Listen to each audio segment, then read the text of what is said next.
Welcome to First Word. Pastor Dave here, coming to you live from beautiful Linwood, Minnesota. First Word, we dig into the Bible together, read it, discuss it a little bit.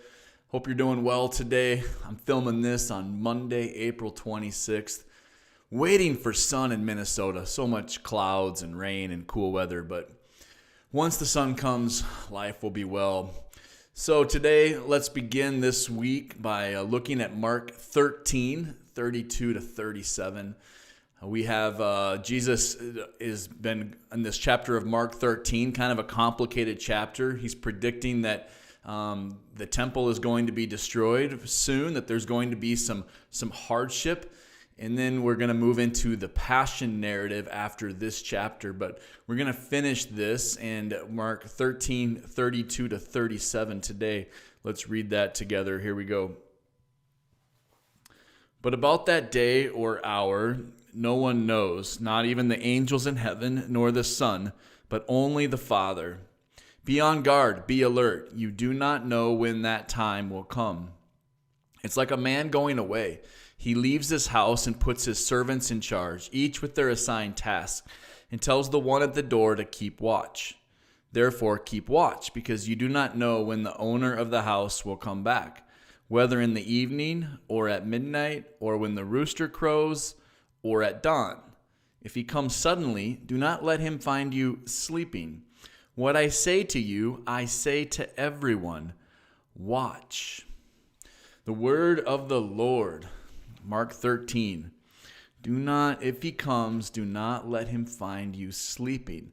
The great Christian hope is that one day Jesus will return and make all things right. And this is what we read about here in Mark 13. Jesus is saying, one day I will return and I will make all things right.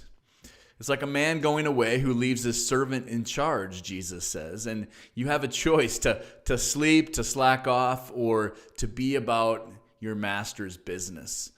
As a youth pastor, once I had a student who got to come and learn what it meant to be a youth pastor. That was his class. He got to find a profession he was interested in and tag along and help out. So when he was there, our job was to work together, to do things, to learn what it means to be a youth pastor. But there was one distraction item that was a ping pong table in our youth room. And so this student was a really good ping pong player. So we would do a lot of our assigned tasks, but once in a while we'd get involved in ping pong. Well, sure enough, we were playing ping pong and the teacher walks in, because you never knew when the teacher was going to stop by and do an on-site visit. She didn't give us a heads up. Her look on her face, I won't forget. She wasn't super thrilled with me when she saw us playing ping pong. She didn't think that really fit the assignment of the task, that we were not doing what we were supposed to do. And Jesus similarly says, I've given you a task. I've given you things to do that you're supposed to watch and wait, but your watching is supposed to be a watching of action. Those of us who call Jesus Lord, we get to carry on his work, seeking after God and seeking after our neighbor, loving our neighbor and letting our neighbor know that God yearns to forgive and that God desires to share a meal with you, that there's good news, that you should give your life to this God as well. We can get so easily distracted by trying to determine when Jesus returns. We spend a lot of time. Sometimes we spend too much time trying to figure out what that day is or when Jesus is going to return, how things line up. And Jesus says here quite clearly, you're not going to know the exact time. You need to know that it's going to happen, but be a people of action. Here's a couple verses we can go along with this. Isaiah 2:12 says, "The Almighty has a day in store for all the proud and lofty, and for all that is exalted, and they will be humbled." That one day, in the midst of all the injustice in the world, God will return and make everything right. And Mark, in this passage, as he records Jesus' words, it reminds us of a parable Jesus told, and I'll read that today as well. Matthew 25. It says, "Again, it will be like a man going on a journey, similar to Mark 13, who called his servants and entrusted his wealth to them. To one he gave 5 bags of gold, to another 2 bags, and to another 1 bag, each according to his ability. And then he went on his journey. The man who had received 5 bags of gold went at once and put his money to work and gained 5 bags more. So also the one with 2 bags of gold gained 2 more. But the man who had received 1 bag went off and dug a hole in the ground and hid his master's money. After a long time, the master of those servants returned and settled accounts with them. The man who had received 5 bags of gold brought the other 5. Master, he said, you have entrusted me with 5 bags of gold. See, I have gained you 5 more. His master replied, well done, good and faithful servant. You have been faithful with a few things. I will put you in charge of many things. Come and share your master's happiness. Then the man with 2 bags of gold also came. Master, he said, you have entrusted me with 2 bags of gold. See, I have gained 2 more. His master replied, well done, good and faithful servant. You have been faithful with a few things. I will put you in charge of many things. Come and share your master's happiness. Then the master who had received 1 bag of gold came. Master, he said, I knew that you are a hard man, harvesting where you have not sown, and gathering where you have not scattered seed. So I was afraid, and I went out and hid your gold in the ground. See, here is what belongs to you. His master replied, you wicked and lazy servant. So you knew that I harvest where I have not sown, and gather where I have not scattered seed. Well, then you should have put my money on deposit with the bankers, so that when I returned, I would have received it back with interest. So take the bag of gold from him and give it to the one who has 10 bags. For whoever has will be given more, and they will have an abundance.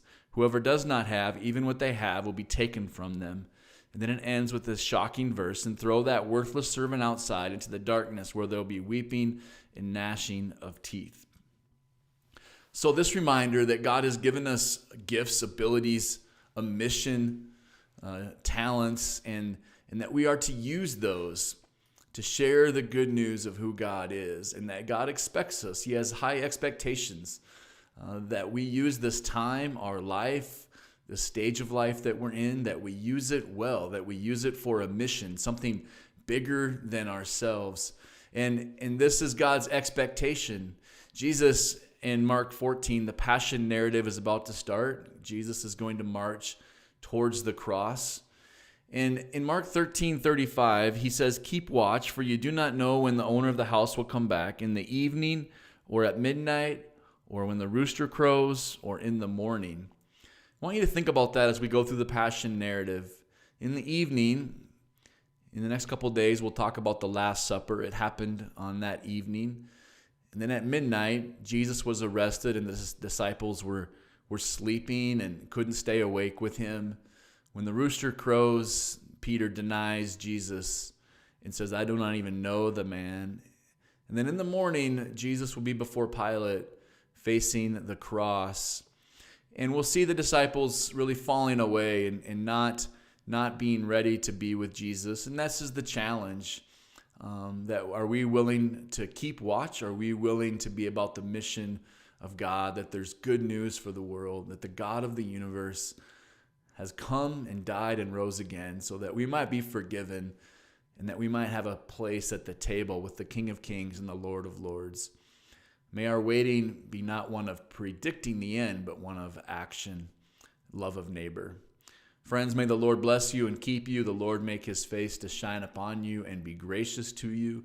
The Lord turn his face toward you and give you peace.